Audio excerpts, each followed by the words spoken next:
Assalamualaikum warahmatullahi wabarakatuh. Hai adik-adik, gimana kabarnya? Semoga kita sehat selalu dan bahagia selalu ya. Nah, sebelumnya di sini kakak akan memperkenalkan diri.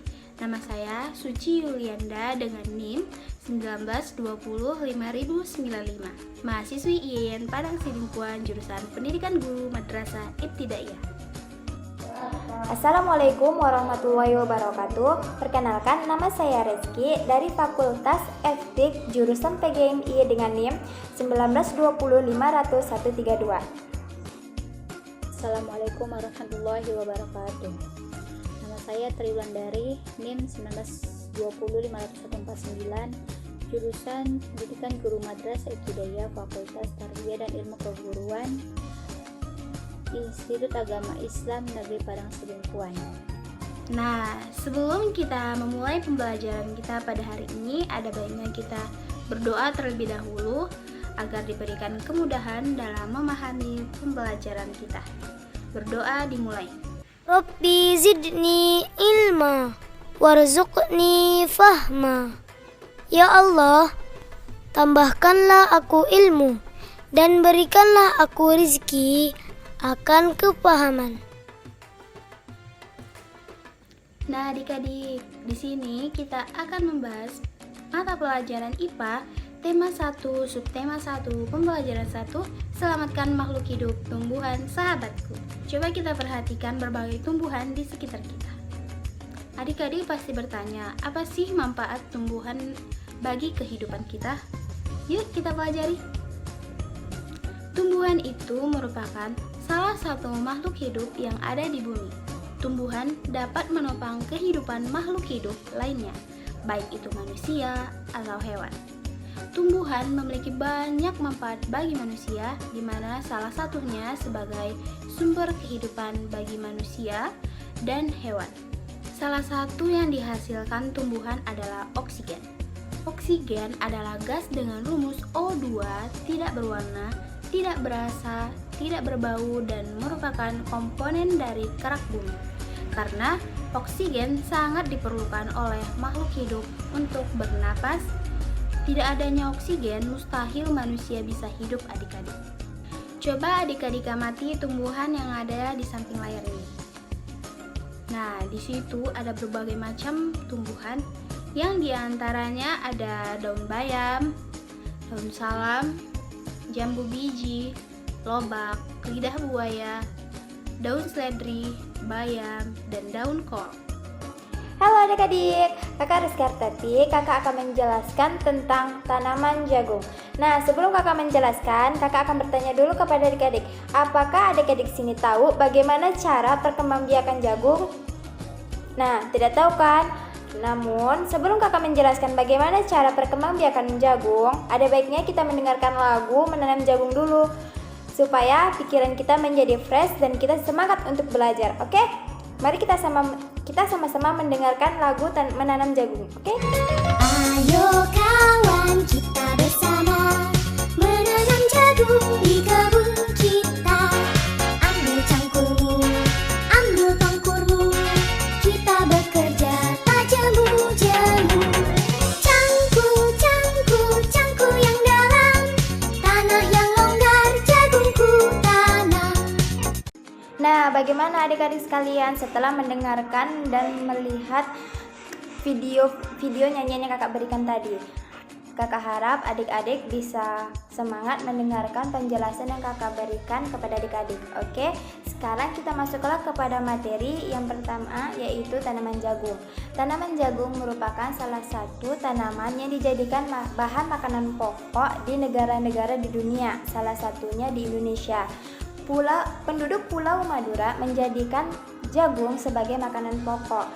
Jagung merupakan salah satu tanaman yang mengandung karbohidrat yang diperlukan oleh tubuh loh. Seorang petani jagung memulai perkembangbiakan tanamannya dengan cara menanam biji jagung. Setelah 3-4 hari, bakal tanaman akan tumbuh di permukaan tanah. Tanaman jagung akan terus tumbuh menjadi besar hingga 3-4 bulan tanaman jagung tersebut sudah bisa dipanen tuh oleh si petani. Buah jagung yang berbentuk seperti tongkol pada mulanya berupa sekuntum bunga. Bunga jagung memiliki helaian rambut halus pada bagian ujungnya. Pada helaian rambut tersebut terdapat serbuk sari. Serbuk sari akan terbang dibawa oleh angin ketika angin bertiup. Serbuk sari atau tepung sari tersebut yang dibawa oleh angin akan jatuh di kepala putik bunga bagian bawah dan akan jatuh pada pohon jagung yang lainnya. Nah, pada saat itulah terjadi pembuahan pada tanaman jagung. Nah, setelah terjadi pembuahan, bunga jagung akan terus berkembang menjadi buah jagung. Perkembangan itulah yang dapat diamati dari waktu ke waktu. Buah jagung akan siap dipanen ketika rambut jagung sudah berwarna kecoklatan dan tongkol jagungnya sudah mengering. Apabila jagung tersebut dikelupas akan menunjukkan atau terlihat biji-biji jagung yang berwarna kekuningan. Pada bagian itulah manusia dapat mengonsumsinya, yaitu pada bagian biji jagungnya. Supaya jagung selalu tersedia untuk bahan makanan manusia, maka petani harus menanam kembali sebagian biji jagung dari hasil panennya. Biji jagung yang tua dapat ditanam kembali. Dari sinilah akan dimulai lagi perkembangan dari si jagung tersebut. Nah, jadi adik-adik, pokok informasi atau kesimpulan dari yang kakak jelaskan tadi tentang tanaman jagung dapat kita lihat dari gambar berikut. Yang pertama yaitu jagung merupakan salah satu tanaman yang dijadikan bahan makanan pokok di negara di dunia, salah satunya yaitu di Indonesia. Yang kedua yaitu jagung dikembangkan dari bijinya. Yang ketiga yaitu pembuahan pada jagung terjadi ketika serbuk sari jatuh di kepala putik. Yang keempat yaitu bunga yang sudah mengalami pembuahan akan terus tumbuh dan berkembang menjadi jagung. Dan yang terakhir yaitu yang kelima yaitu biji jagung yang sudah tua bisa ditanam kembali dan akan tumbuh menjadi jagung yang baru. Assalamualaikum adik-adik. Kakak mau bertanya nih adik-adik, siapa yang punya kebunan tanaman bunga di rumahnya? Karena kita akan membahas di materi yang kakak akan sampaikan. Jadi sebelum kakak melanjutkan materi selanjutnya, kakak ingin kita bernyanyi bersama yang lagunya itu Lihat Kebunku. Udah ada yang tahu belum lagu ini? Adik-adik semua? Kalau belum, mari kita bernyanyi bersama-sama. Sebelum itu adik-adik berdiri dulu karena kita akan mengikuti gerakan sambil bernyanyi. Karena tadi sudah lelah kan mendengarkan pelajaran yang sebelumnya. Jadi sebelum kita melanjutkan materi selanjutnya, kita akan menggerakkan badan supaya kita fresh lagi menerima pelajaran. Mari adik-adik berdiri. Kita akan mendengarkan lagu bersama-sama.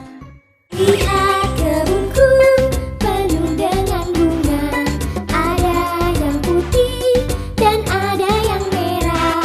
Setiap hari ku siram semua, mawar melati semuanya indah. Adik-adik setelah bernyanyi udah fresh lagi kan untuk menerima pelajaran dari kakak. Tahukah adik-adik bagaimana yang dimaksud dengan perkembangan generatif pada bunga? Coba dulu adik-adik amati gambar bagian-bagian bunga tersebut. Jadi perkembangan generatif atau secara kawin terjadi melalui proses penyerbukan dan pembuahan. Yang kedua, perkembangbiakan generatif pada tumbuhan diawali dengan penyerbukan, yaitu melekatnya atau jatuhnya serbuk sari ke kepala putik. Setelah terjadi penyerbukan pada serbuk sari, tumbuhlah bulu serbuk sari yang menuju ke ruang bakal biji melalui bulu serbuk sari. Yang keempat, di dalam ruang bakal biji terjadi pembuahan, yaitu peleburan serbuk sari atau yang disebut dengan sel kelamin jantan, dan juga spermatozoid dengan kepala putih atau yang disebut dengan sel kelamin betina atau sel telur. Hasil dari pembuahan tersebut dinamakan dengan zigot. Zigot berkembang menjadi lembaga dan berkembang lagi menjadi bakal biji. Bakal biji berkembang menjadi biji dan bakal buah. Kemudian bakal buah berkembang menjadi daging buah. Jadi, lembaga yang berada di dalam biji merupakan calon tumbuhan baru. Tumbuhan yang berkembang biak secara generatif, contohnya ada di sekitar kita, yaitu padi, mangga, durian, dan juga jambu. Jadi, adik-adik, kakak beritahu bahwa bunga yang indah tidak hanya tumbuh di Indonesia saja. Negara-negara lain seperti negara tetangga pun memiliki bunga yang cantik. Karena kondisi geografis yang hampir sama, bunga yang tumbuh tidak jauh berbeda jenisnya pun ada. Mari kita perhatikan jenis-jenis bunga yang tumbuh di negara-negara tetangga. Di sini kakak akan menunjukkan 2 jenis bunga yang begitu cantik. Yang pertama, bunga yang berwarna merah ini. Bunga ini dinamakan bunga sepatu. Bunga sepatu ini tumbuh di Indonesia dan Malaysia loh. Bunga ini dapat digunakan sebagai pewarna. Dan di Malaysia, bunga kembang sepatu dinamakan bunga raya dan merupakan bunga nasional. Dan adik-adik perhatikan gambar bunga Kamboja yang kedua ini. Bunga ini sering digunakan dalam perlengkapan tari di Bali. Bunga ini disebut dengan dor campa atau bunga Kamboja. Bunga Kamboja ini dapat ditemukan di Indonesia dan di Laos. Ingat adik-adik, Laos itu nama negara dan juga ada nama tumbuhan juga, tapi beda ya.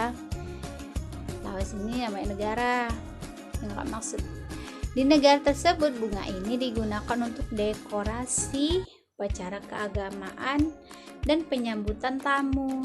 Nah, dapat kita simpulkan bahwa manfaat tumbuhan bagi manusia yaitu yang pertama untuk dikonsumsi, yang kedua membuat udara sejuk, yang ketiga pelindung sinar matahari, yang keempat dapat dibuat kerajinan tangan, yang kelima dapat dijadikan obat. Adik-adik, semoga pembahasan yang kakak-kakak berikan dapat dipahami ya. Dan ingat, menjaga dan melindungi makhluk hidup sangatlah penting, terutama pada tumbuhan. Maka dari itu, kita akhiri pembelajaran kita pada kesempatan ini. Jika ada kesalahan kata, kami minta maaf. Sampai jumpa. Wassalamualaikum warahmatullahi wabarakatuh.